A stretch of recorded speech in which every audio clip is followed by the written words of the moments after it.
The following is meant for entertainment and educational purposes. It is not meant to establish a doctor-patient relationship. Please consult your mental health provider for your mental health needs. Hello, welcome to Chez Eric, where we talk about psychiatry and religion with a focus on how to apply it to your life. My name is Dr. Eric. I'm a psychiatrist who happens to be religious, and today we will be going through William James's The Varieties of Religious Experience, in particular lecture 18 about philosophy, part number 3. In today's lecture, he kind of goes into a discussion about the difference between a discussion about morality and goodness and a discussion about God or religion, right? And that we find that there are people who are religious and not religious. There are people who are moral and immoral, and there's a mix of both of them in between. So there are people who are religious and immoral and do bad things, and there are people who are not religious and they are moral and they're kind people. And ultimately, people who are irreligious will point at those immoral religious people and say, ha ha, ha ha ha ha, religion is stupid because you're immoral. Clearly, being religious doesn't mean that you're moral. William James kind of comments on this, and he says that that's not the point. He says that a discussion of morality and a discussion of religion are actually two distinct things.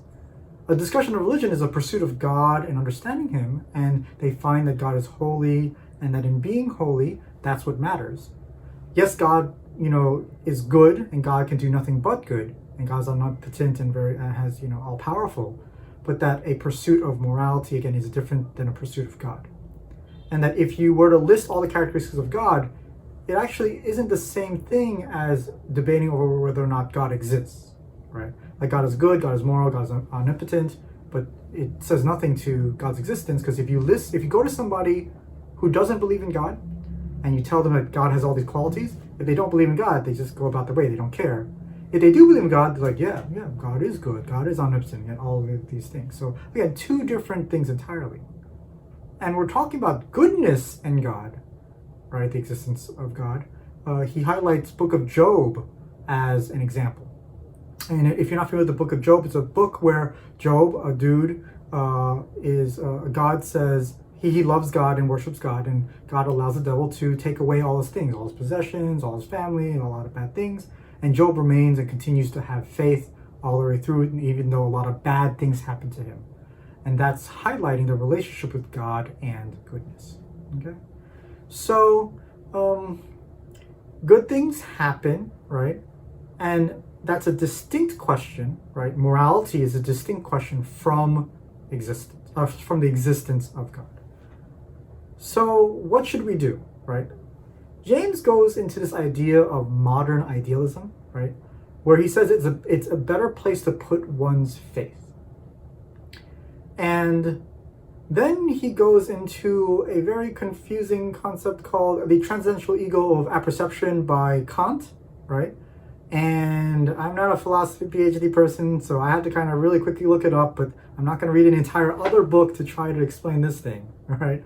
But he does go into, Kant's understanding of experience. So in the quick Wikipedia section, it says, in philosophy, Transcendental Apperception is a term employed by Immanuel Kant and subsequent Kantian philosophers to designate what makes an experience possible. And the term can also be used to refer to the junction at which the self and the world come together. And there are 6 steps to Transcendental Apperception. This is in William James. This is in Wikipedia teaching me about Kant, right?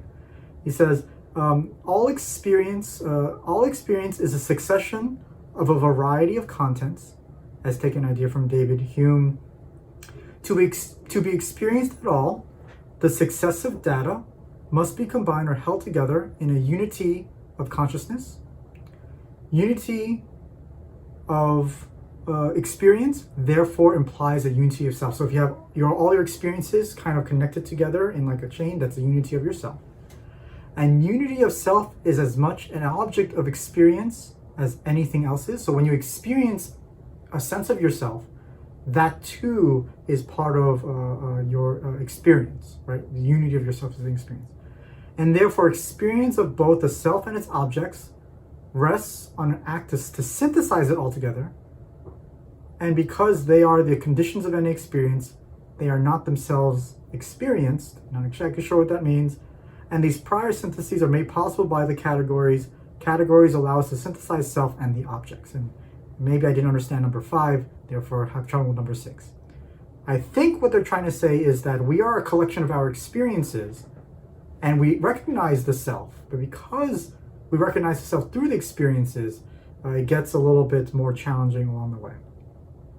What I think William James is trying to say is that our thoughts do their own thing, and they change and they bring something else to it as well. So when it comes to religious ideas and concepts, they take a life of their own and they do their own thing, right?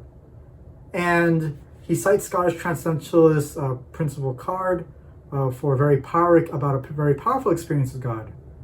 But James points out that even if this experience is truly great for Principle Card, can it really be used as a universal truth for everybody?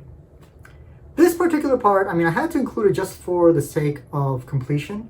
If you understand more about the Kant's Transcendental Apperception, please let me know in the comments below. But at the very least, taking away from this, there is this concept of morality and religion, of God's goodness and the existence of God. It seems like religion is a pursuit of understanding God's goodness, and that's kind of different from a philosophical debate over the mere existence of God. And since they're two different things, having them kind of mesh together, they're not the same question. They're not the same concept. I might have butchered that one. I apologize. But the next one's really going to be really good because I really like the next one. So do like and subscribe, and I'll talk to you next time. Bye. Hey, sign up for my weekly newsletter. I send out emails every week on psychiatry and religion. I realize that email is a great way to go deep into these topics. So if you want more content, check out chesericpurl.com and subscribe over there. Thanks.